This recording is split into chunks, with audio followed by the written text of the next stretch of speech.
Namaskar and welcome to Daily Global Insights, episode 263.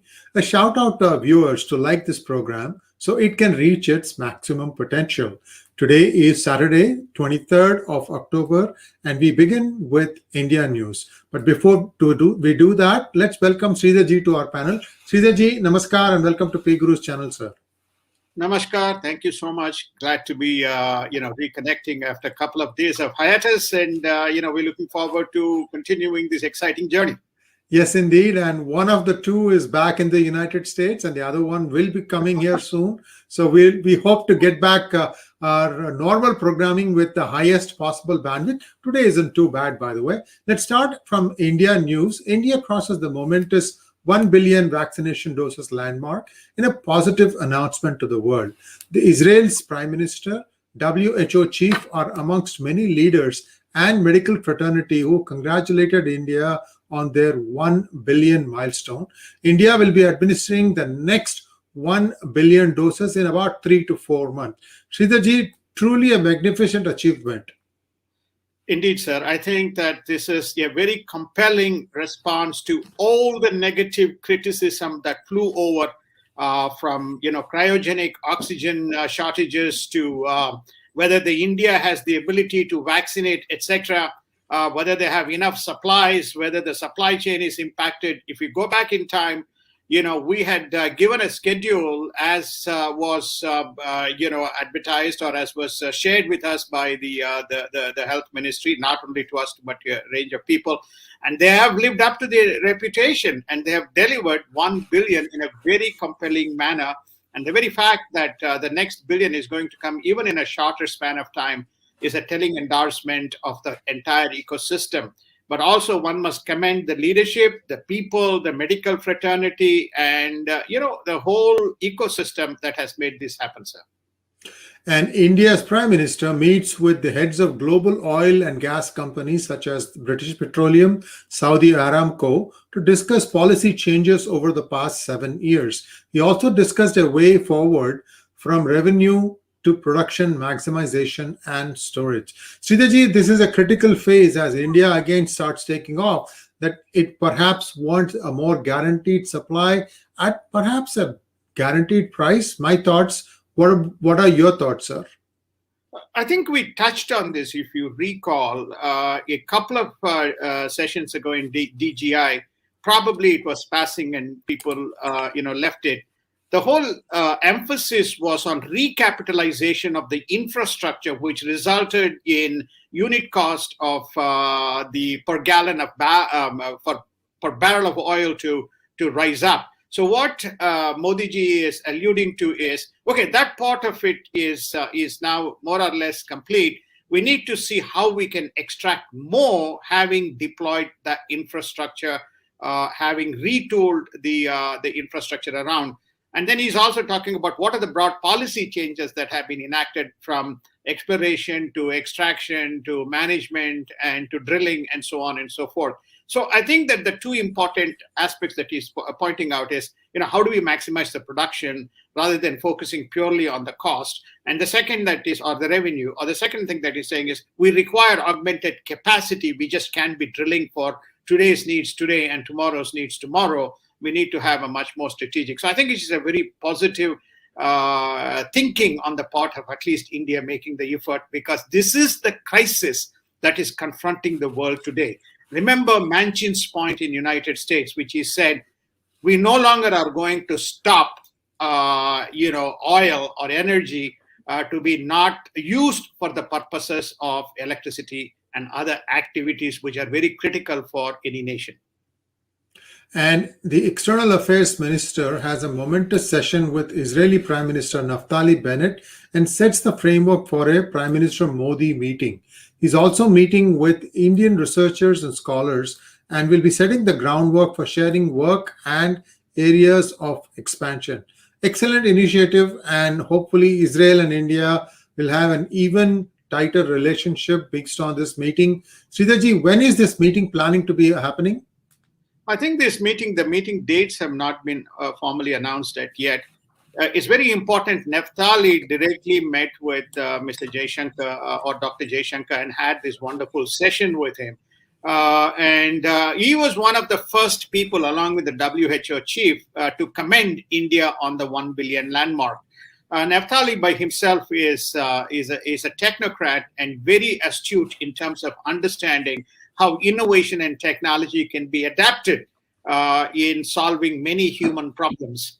So therefore, he's probably the most appropriate guy in the world today, who can align with what India is aspiring in terms of the future evolution of digital ways by which India can enhance its value and the joint cooperation.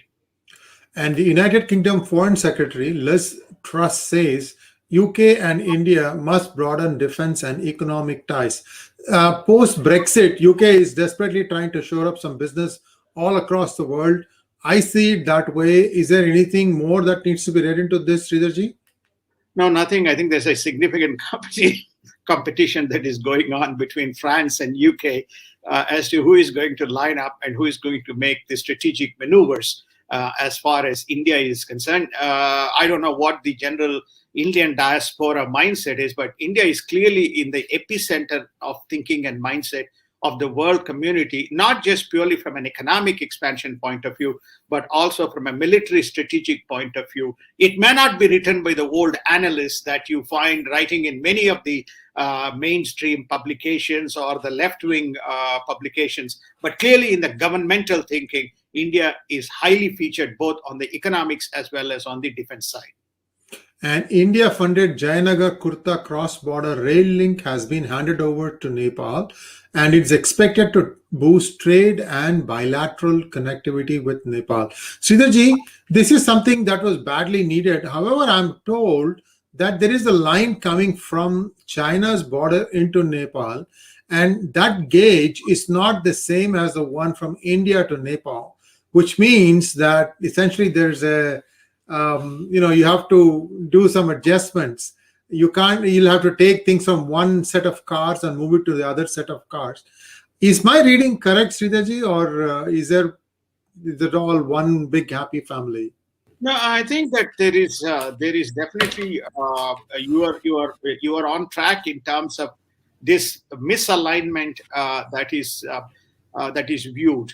Between the what you call asymmetric alignment between the types of cars or rails that one needs to use or the carriages that one needs to use across these two different platforms.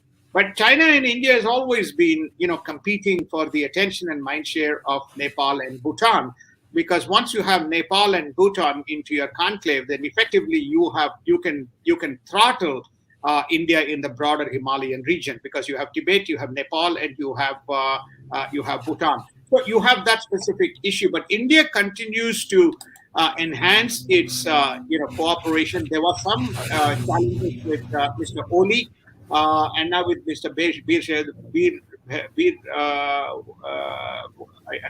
Thapa. Mr. Thapa's as the new prime minister, you find that he was one of the first people to congratulate India on that 1 billion vaccine. Bir Bahadur Thapa is one of the first people to congratulate India. So it remains to be seen whether there is a narrative that is being shaped by China in conjunction with some of the activities. But I've also heard reports which is to say that Nepalis are not very happy with the way that the border encroachments have happened and some of the outposts that China have built in some of the areas, rising anger amongst the local communities. And India and China are going to hold another round of discussions on border standoff. This has been happening, I think, 15th or 16th. India goes after the terrorists who were behind the attacks in Kashmir. Aerial surveillance to be implemented. Sridharji, there were 3 or 4 sets of attacks, and I don't think any specific arrests have been made yet on any of these attacks, as far as I can remember. There were many people who were arrested. Are there any details available, sir?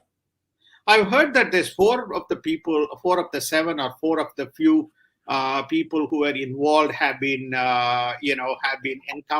killed in the encounters. That's what I've heard.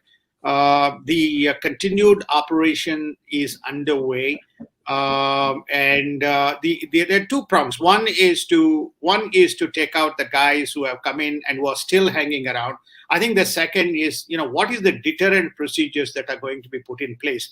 If people are living within the community and they suddenly pop up and engage in these types of incidents, I think there's very limited thing that one can do. Only thing that you can do is to have extensive surveillance and hope that the surveillance is able to pull off and minimize. I mean, Britain is an example. We have seen such examples in United States. We have seen such examples in some parts of the world. These isolated guys who come in, they're not isolated, but they're living within the community. They pop up and they make these things to just create this situation. Your policy is wrong. So my view is that you have to continue this dual approach, continue the policy, but enhancing the security. That's the only way that this is going to be dealt with. And Moody's rating agency upgrades banking system of India to stable. Indian foreign exchange reserves jumped to 641 billion, and Indian central bank is focused on keeping the inflation to below 4%. And India will continue to be accommodative in its monetary policy. Sridharji, this monetary policy and fiscal policy, monetary appears to be all right, but fiscal policy of India is still maybe it requires still some fine-tuning. This is how I see it, especially for the middle class and MSME sector. What are your thoughts, sir? And do you think that India can successfully bring inflation to under 4%? After all, the petrol price is keeping on going up. The inflation is right now around 4.3%. The one way by which you can reduce inflation is to reduce the interest rates, because the reason is you need cash at this stage, right? Because there is not excess, liquidity, especially around the middle class, as you rightly pointed out. So therefore, you continue to maintain the accommodative policy, which puts money into the industry, which is coming out of the COVID situation, which in turn provides the opportunity from an employment point of view. So the demand and prices go up when either the supply is in short or when there is no demand because of the lack of liquidity amongst this middle class segment of the population that you are alluding to. So I am confident that they can attack the 4% inflation level. As far as the gasoline prices or oil prices or petrol prices, as it is called in India, look, it is a market-linked situation. There are inefficiencies in the pricing. We discussed this again in one of the DGIs. But I'm also told the commodity prices, especially the agricultural food produce, has been very good, and those prices have stabilized or have come down. So there are other factors which are bringing the prices down, and also the cost of real estate or the rental prices. So it's not one variable. Yes, energy is a big factor, but in a normalized ecosystem, if the energy prices grow, you have high level of inflation. Remember, India is still coming out of a COVID-19.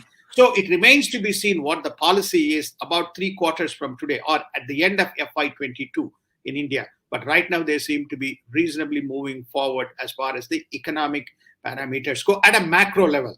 I mean, I'm not an expert to comment at the micro level, but at the macro level, the parameters seems to be working. Sir, I think you meant fiscal year 2021, isn't it? I mean, that is will be the one that will be ending, I think, March 2022. Yes, that's correct. I meant both FY21 and FY22. Okay. Fair enough. Yeah, because India doesn't follow year to year. It is April to March. So understood, sir. Global news. Strategic ambiguity is a theme on Taiwan, tells U.S. incoming ambassador to China, Nicholas Burns. And China rejects Biden plea of concessions towards Taiwan in a compelling rebuttal. Biden further continues with this strategic ambiguity theory by saying that U.S. would come to the defense of Taiwan. See, the first thing here is that the new ambassador to China has been extraordinarily candid. He has also said some other things about India that nobody else has taken up thus far, sir. Well, I think Nicholas Burns is quite well known. He's not a unknown figure. He has quoted controversy many a times, and it's the selection itself is very intriguing. The fact that you're going to use strategic ambiguity as a policy to deal with China, especially as it relates to Taiwan, is reflected in three. That's why we captured three essential statements, which is a strategic ambiguity will help United States to deal with China on many issues, including Taiwan.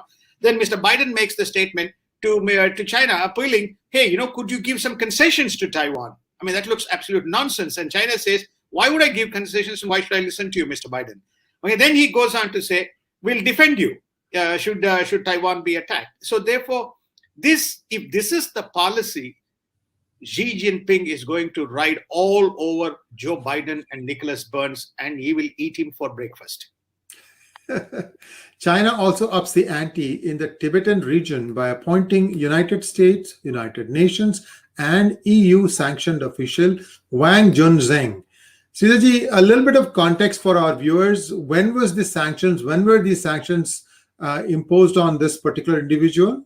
When he was this about a year ago, these sanctions were imposed because the reason is he was in charge of internal security, police, and so on. He's one of the 200 Communist Party Politburo members.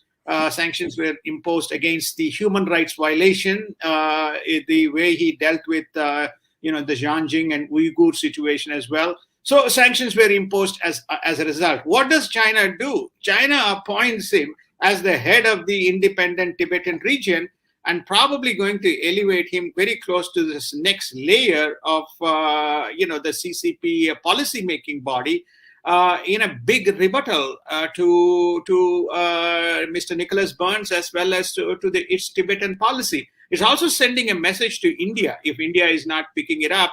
Hey, we got somebody who knows how to enforce. If you guys are entertaining some kind of independent Tibet region or Tibet democratic policy, or if you're encouraging the Tibetans in exile, we got a man who knows how to deal with this situation. It's also a message to India, in my view. And Russia and China fly military helicopters near the Japanese island of Sumishu in the Izu archipelago, taking off from their respective warships. Kishida to deepen U.S. alliance with focus on free and open Indo-Pacific. So we are seeing some scrambling going on, and the new incoming Prime Minister Kishida is trying to establish an alliance to make sure that Quad is active, in my opinion. I could be wrong about this. Sridharji, is this again saber rattling?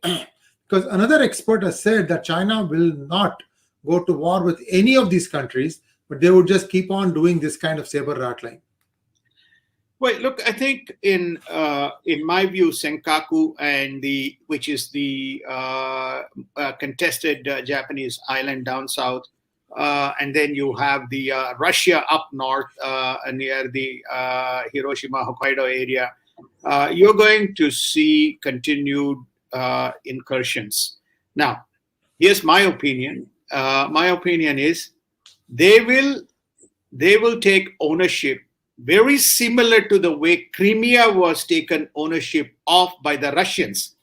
Russian President Vladimir Putin himself has stated that we can tackle Taiwan, we can tackle the Senkaku, and we can tackle the upward island, and we don't need to fight a war to do that. Now, we have again covered in Daily Global Insights, up in the north, what they have been doing. The Russian Prime Minister visited. They have been trying to establish, enhance their military, as well as establish an economic zone up in the area which is contested by Japan and Russia. Down in Senkaku, you have been seeing consistent incursions, fishermen coming, vessels coming over, etc. So what happens? Because there has been a vacuum between Suga and Mr. Kishida coming in. So the question, therefore, is whether there is going to be a much more forthright deterrent mechanisms put in place in the specific island, or they're just going to wait for the foreign policy to play out. In my view, if you are going to let the foreign policy, both these islands will be gone without actually fighting a war. So this is no longer a saber rattling, but this is just basically a precursor, and then you will find some type of efforts without actually fighting a war. Remember, Xi Jinping follows Sun Tzu. You win a battle, you win a war without fighting a battle. I think that's what is exactly going on. Taiwan is an entirely different situation. But we'll see. Again, Mr. Putin has commented that China can take Taiwan over without fighting a war. The reason is, if you have the Chinese opposition, Taiwan opposition comes in, and we have seen a statement, again, we reported the Taiwanese opposition leader saying, hey, we can take, we are more sympathetic to a pro-China policy. And Japan's doubling defense spending is a good idea, says Richard Armitage. And what we do in the next 3 years will set the context for the next 30 years relationship with Japan, says incoming ambassador to Japan, Ram Emanuel. Sridharji, so we have a whole new slate of ambassadors, whether it is Japan or China, perhaps all Biden administration appointees. Do you see any fundamental change in United States versus these, or is it going to weaken even further? No, we're going to see the Japan-United States alliance to be stronger and stronger and stronger. That will not change. There's a very close defense economic cooperation between the two countries. Japan is the number one or number two, depending on which day you are talking about, is the largest holder of the US debt. The other point is there's a very close policy synchronization between Japan and the United States as being part of the G7 stabilization forces. So therefore, I don't see much changes. The question that therefore is whether the Japanese, whether Kishida becomes an Abe and takes a much more strategic deterrence in defense, or whether he's going to use purely policy as a tool, remains to be seen. The only good news is that he has expanded the budget for the military so that there's a deterrence as well as probably some kind of an offensive mechanism that is in place. And they see an imminent threat from China.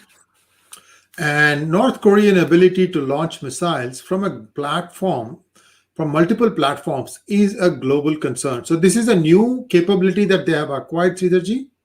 It's a new capability that they have demonstrated. They probably have had all these things. And I think whether you like it or hate it, President Trump put him under the, put him into a container and closed the lid. Now the lid is open. So he is unraveling one after the other his toys.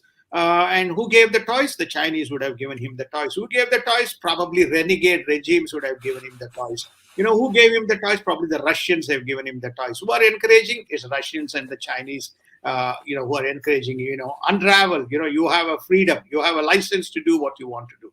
So that's what is going on as part of the policy. And Vietnam is no panacea for industries, with countries struggling from COVID, over 50% vacancies in overseas companies. Thailand, recovering from COVID, opens its borders to 46 countries. So slowly but surely, the ASEAN countries are also coming out of COVID challenge. Slowly and surely they are. Singapore is also opening up. The important point that I wanted to make about Vietnam is that there's always this negative theory that prevails that no other country can pick up business as a spillover from China. And everything would be pointing either towards Taiwan, or pointing towards Thailand, or would be pointing towards Eastern Europe, or more notably Vietnam. Now, Vietnam, if there's one lesson that has come out, is if COVID reaches any of these destinations, they have no contingency mechanisms in place to deal with, especially those who have significant expat population who are manning the factories or who are running the businesses. And this is an example.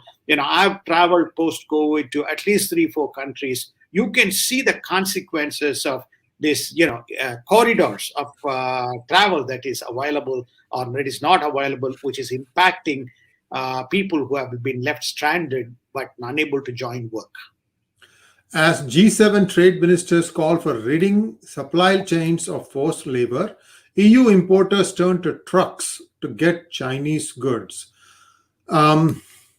Again, similar problem. I guess, China has become like the default supplier for many things. And because of other countries not be able to bring their workforce to mainline, EU importers are again turning to trucks. Sridharji, is this something that is a new normal, that no matter how many adventures China does and gets away with, the world still reconcile with China because there is no other alternative? I think since you come from, know the technology field very well and you understand this domain, if you don't have a disaster recovery system in place, when a disaster strikes, what happens? The whole system collapses. So there is no disaster recovery mechanism that was put in place because everything was hunky-dory as far as China is concerned. So suddenly you realize that, oh my God, we don't have a disaster recovery hot standby backup so that you can smoothly transition.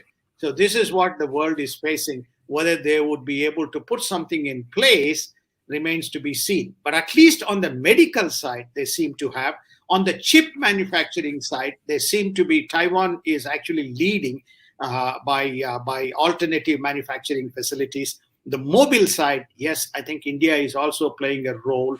Electronic vehicles and electronic, I think, again, they are doing it. But when you take it across the broad spectrum of textiles, clothing, manufacturing, even, for example, the what you call as the general tools and supplies which is required for you to do maintenance and look after your house and all those kinds of things, there are no mechanisms as yet put in place. So I think it's going to take some time to get that orchestrated. And in United States news, illegal immigrants are exempted from DOJ vaccine mandates at the deportation hearings. Illegal detentions reach a record of 1.9 million this year, just 192,000 apprehended in September alone. Sridharji, we've been warning about this number. So maybe it has crossed 2.5 or so, sir. Usually these numbers are underreported. Yes, I think it probably has. And I think we were bold and brave to say it is 2 million. I think that 2 million number is being, as you say, that these numbers are never, reported in a transparent manner. And to me, there's one piece of evidence or one indicator that people must look at in which they're ignoring. It's not the vaccine or non-vaccine mandates. The reason for 10 million active cases or 9.6 million active cases, we'll go on saying this in DGI, 9.6, 9.7 million active cases in United States is because of the fast spreading of these illegal immigrants into the mainstream urban and semi-urban areas, and there are no mechanisms by which that this can be contained. I'll give you another number. New York State, where I come from, New York, alone is close to 400,000 active cases. That is 2.2 times the active cases in India. So that just tells you the dimension of the issue this illegal immigrants is creating. But Biden administration wants to have no bar. By the way, in one of the CNN town hall meetings that's being cleaned up, he made a statement. He has no time to go to the border. He has been to the border before, but he has no time to go to the border when every other person has gone to the border. Kristen Sinema stares down on Democrats over the increases in corporate and personal income taxes. Now, the two moderate Democrats, Sinema and Manchin, are trying really hard to try and bring these infrastructure numbers to considerably less number. But we also know that there are some revelations that some vested groups have paid for her funding. How much of this is funding driven and how much of it is ideology, sir? It's a combination of both. It's not just one or the other. So it's a combination of both. So that's one thing. The second is, I want to delineate between infrastructure and budget. Infrastructure of that $1.1 trillion is agreed. It's bipartisan, they'll get it. The question is, how do you pass a resolution? They're saying we are not going to pass the resolution standalone unless and until we get our way either on amnesty or on voting rights or on the stimulus package and budget with climate accord. So therefore, they have held up the infrastructure and held the country to ransom, right? This is effectively the progressive Democrats.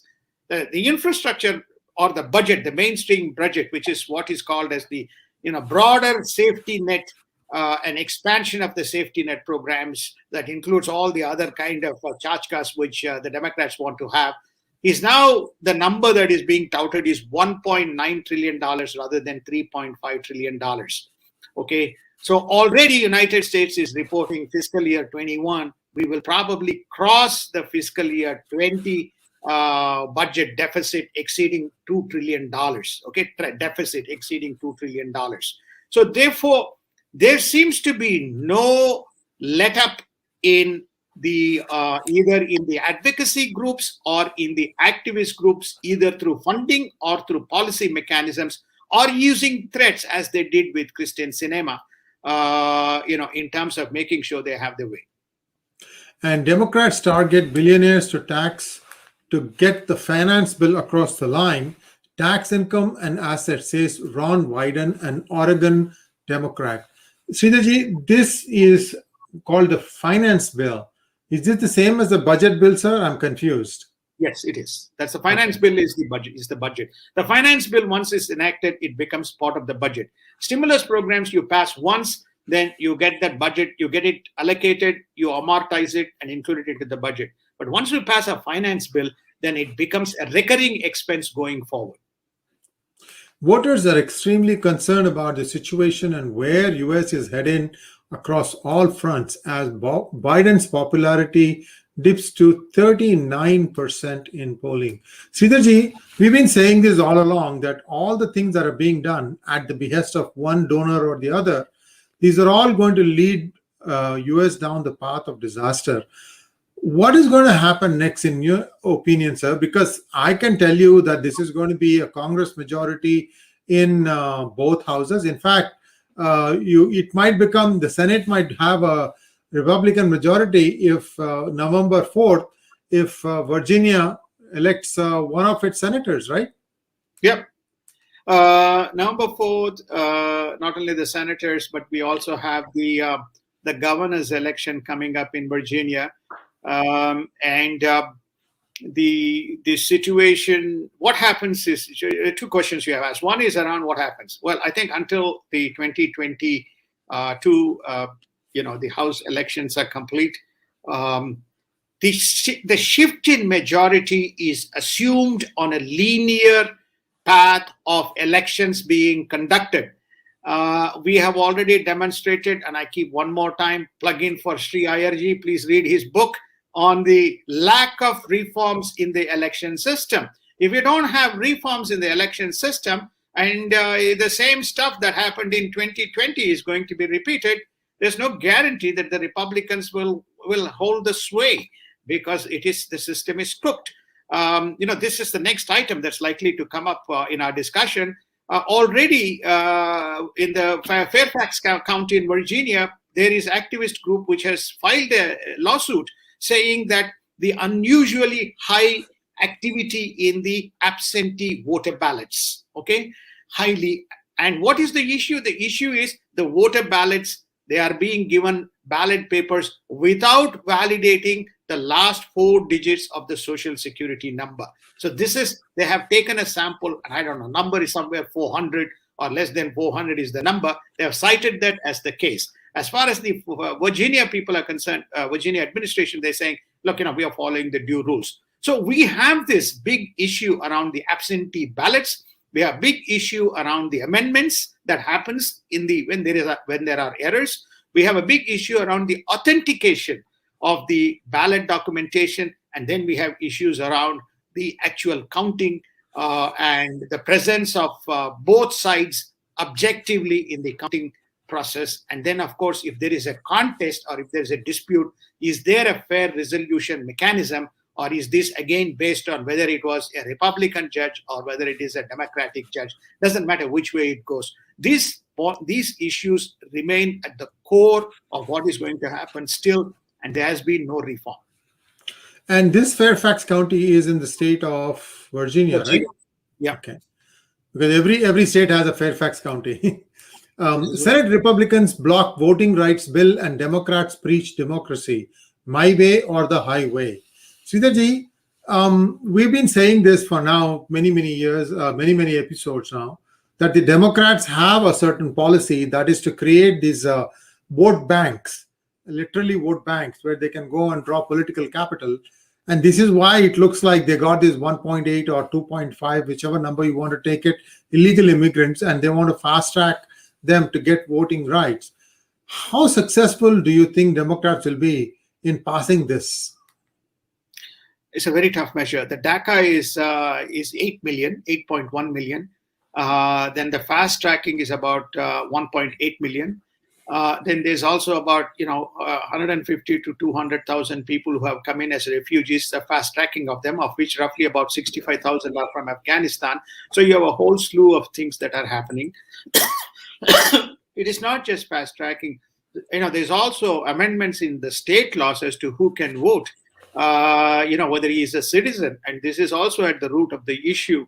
So, and again, we covered this in my earlier point as to what exactly is the problem, because we don't have a national reformed electoral management system, and this is going to continue. So, are they going to be successful? They're going to be successful in the absence of a reform and in the absence of a legally regulated electoral process. So it may come in like as it happened in 2020. So come one way or the other way, either they will try to nationalize the elections, which at this stage looks very highly unlikely because of the filibuster, that is in place. But what is it that you have done to prevent any questionable outcomes that can come out? Nothing. SCOTUS, that is the Supreme Court of the United States, is going to take up Texas's restrictive abortion bill while the law holds. We have to wait and see how this plays out. Now let's take a quick look at markets. Market indices rise on the back of a strong earnings and Fed to remain with a no interest rate hike policy while tapering assist purchase program. What is tapering asset purchase program, Sridharji? And the monetary policy, I understand that there will not be any hikes. Yes. So there are two tools that they have used. One is the interest rate policy, which maintains the low rates. The second is to put cash into the system. So they take a whole slew of assets, and Fed buys those assets and releases liquidity into the system. So that allows institutions to go to the Fed and borrow money. And they can take any type of asset rather than certain categories of assets and lend money. And $120 billion of asset purchases has been going on every month since the stimulus, since the pandemic, COVID came in. So they're saying that it's not that every month they release 120 billion. They have the ability to release 120 billion. That's the mandate that they have. So the question here, therefore, is, will they continue or will they not? The answer they're saying is there is sufficient momentum in the economy. There you can see the inflation, you can see the earnings that has come out that is being achieved by the other tool, namely the interest rate.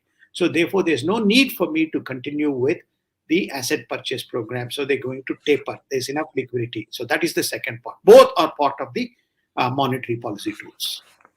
And with that, we bring today's edition of DGI to a close. Thanks for watching. Do subscribe to our channel and also consider joining our membership program. Sridharji, namaskar and welcome to PGurus channel.